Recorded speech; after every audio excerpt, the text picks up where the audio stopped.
Now, we all know that the 2025 NBA trade deadline is just 1 month away, and meaning that it could see a lot of action over the next 4 weeks with some star players potentially on the move. Jimmy Butler and the Miami Heat are definitely in a stalemate right now, but Butler doesn't think he can still be happy with the Miami Heat.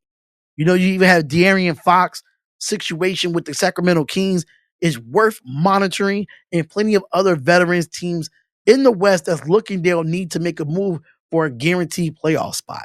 Now, with the 2025 trade deadline quickly drawing nearly the attention, it's time to make some bold predictions. Now, they're saying that the Detroit Pistons could be a surprise buyer, knowing that the Detroit Pistons just lost Ivy for the rest of the season for a broken fibula. Jaden Ivey, the second team leading scorer. Right now, I can see them being some buyers. You got the Miami Heat to give Jimmy Butler his trade request. They're going to give in. The Miami Heat is going to give in. They're going to give him his trade request. I think so.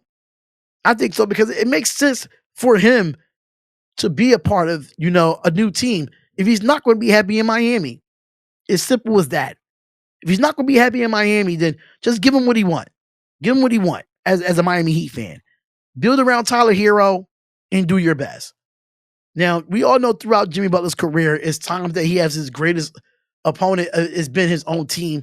We see them played out once again that Butler is looking for joy in any place other than Miami. We know that. It indicated that the team that he wishes to trade for, according to ESPN, Shams and Brian Windhorst. Now, of course, this comes roughly a week after the team president, Pat Riley, released a statement saying that the Heat would not trade Butler. So that's when things came to turmoil between the two when he said that. Now, with Bam Adebayo and Tyler Hero both playing at all-star levels and having moping Butler around is only going to waste the season and could end in a playoff run if Jimmy Butler decides to get himself together. But the Miami wish list potential returns include like Jonathan Kuminga of the Golden State Warriors, Michael Porter Jr. of the Denver Nuggets, Keegan Murray of the Sacramento Kings, or a package of picks of young talent from the Houston Rockets. Even taking back Bradley Beal, like I said in the last part of the segment, on a 3-year, $161 million contract from the Phoenix Suns that shouldn't even be considered. But what happens when the two most stubborn personalities in the NBA go head to head? Butler will win his round, and this time Riley will come away as the winner as well. Then you got, De'Aaron Fox stays in Sacramento, but the Kings listen to trade offers again this summer. So it looked like potentially the 27-year-old is putting up numbers, which is 26.7 points a game, with 2 rebounds, 6 assists, and 1 steal per game. And then the All-Star season that he's having. Now, it's been teams like Orlando Magic, the Los Angeles Lakers, the Houston Rockets, the Miami Heat could all use a scoring and playmaking ability like De'Aaron Fox. Too bad the Kings won't trade Fox now. And despite the 17-19 record and sitting at number 11 in the West, the Sacramento Kings should feel no pressure to trade its franchise floor general. Now, Fox is still under contract next season of $37.1 million and will be eligible to sign a contract extension. Now, if the former fifth round pick, I'm sorry, not fifth round, the former number 5th overall pick in this summer wants to play somewhere else, Sacramento can still shop him for a big return. But for now, expect to remain as a King. The Warriors can trade. The Warriors is in some trade blocks too when it comes to trading for an impact starter. Right now the Warriors, Stephen Curry no longer look like he needs to be the number 2 scoring option. He's still averaging 22 points a game. He's still doing that.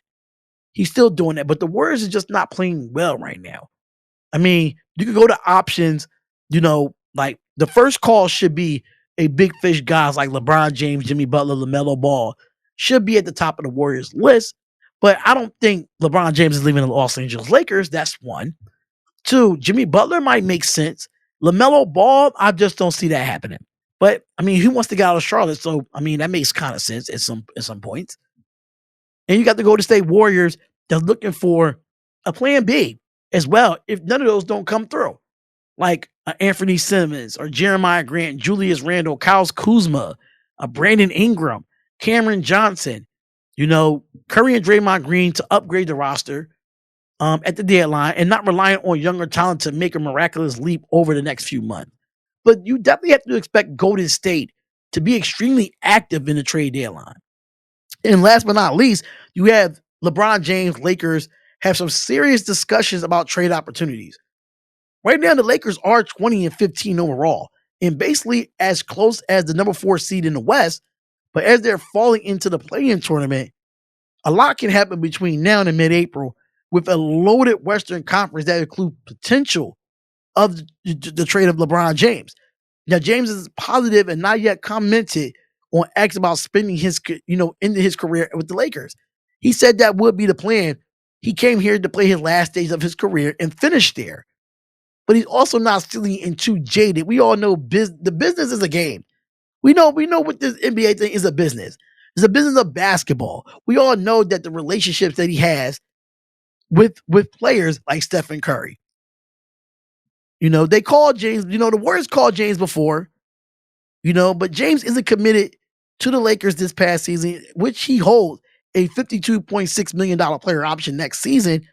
And the 4-time MVP said on record that he didn't think the Los Angeles Lakers was good enough to win a championship right now. Interesting words to say from LeBron James.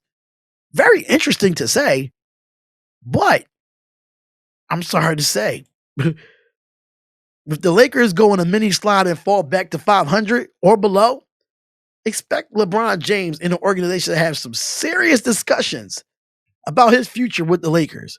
Just including trade calls into the deadline. Now with LeBron James, Stephen Curry, Kevin Durant, and Jimmy Butler all nearing the end of their Hall of Fame careers, don't be surprised if two of these stars end up together before the end of the season. It's going to be very interesting to watch for the NBA. It really is. And I'm really, really looking forward to it.